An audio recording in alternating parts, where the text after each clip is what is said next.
Hello, কি অবস্থা? ভালো আছেন নিশ্চয়ই। আমরা যারা কর্মজীবী নারী আছি তাদের যে কী লেভেলের যন্ত্রণা বলে বোঝাইতে পারবো না।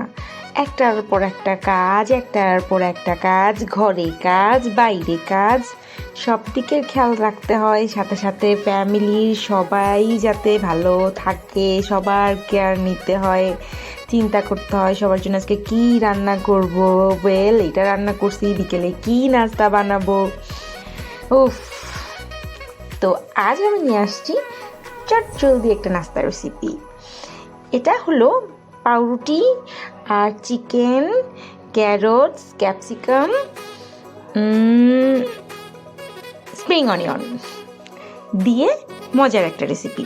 আমি প্রথমে চিকেন, পেঁয়াজ, তার মধ্যে একটু রসুন বাটা, গোলমরিচ বাটা দিয়ে এটাকে কষিয়ে নিয়েছিলাম। তারপরে তাতে দিয়ে দিয়েছিলাম ক্যাপসিকাম কুচি, গাজর কুচি, স্প্রিং অনিয়ন। তারপরে এটাতে একটু কাঁচামরিচ কুচি দিয়ে দিয়েছিলাম স্বাদের জন্য, ও অবশ্যই সয়া সস আর টমেটো সস। তারপরে এই পুরটাকে বেশ ভালো করে রান্না করে নিব। আর পুরের মধ্যে দিয়ে দিয়েছিলাম একটা আলু সিদ্ধ করে, সেটাকে গ্রেট করে নিয়ে দিয়ে দিয়েছিলাম। তারপরে তারপরে পাউরুটির চারপাশ কেটে নিয়ে তাকে একটু বেলে নিয়ে একটু শীটের মতো বানিয়ে নিয়েছি আর কি। তারপরে পুরটাকে ওটার মধ্যে দিয়ে ফোল্ড করে দুই হাত দিয়ে চিপে একটা ডিম ফেটে নিয়েছিলাম একটু গোলমরিচের গুঁড়া আর লবণ দিয়ে, সেটাতে ডুবিয়ে ব্রেড ক্রাম্ব অথবা টোস্ট বিস্কুটের গুঁড়ায় গড়িয়ে নিয়ে এই তো হালকা করে, মানে খুব বেশি না, অল্প তেলে ভেজে নিয়েছি।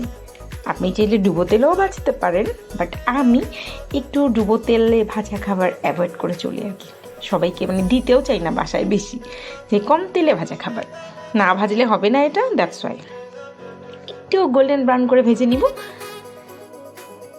এটা না খুব ক্রিস্পি হয় এবং খুবই টেস্ট হয়, ট্রাস্ট মি।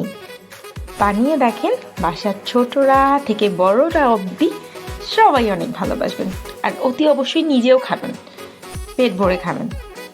নিজে সুস্থ না থাকলে, নিজে ভালো না থাকলে বাসার সবাইকে ভালো রাখবেন কীভাবে, রাইট? সো অতি অবশ্যই আগে নিজেকে ভালো থাকতে হবে। ভালো ভালো রান্না করেন, মজা করে খান, সবার কেয়ার রাখেন, নিজের কেয়ার রাখেন, ভালো থাকেন। আল্লাহ হাফেজ।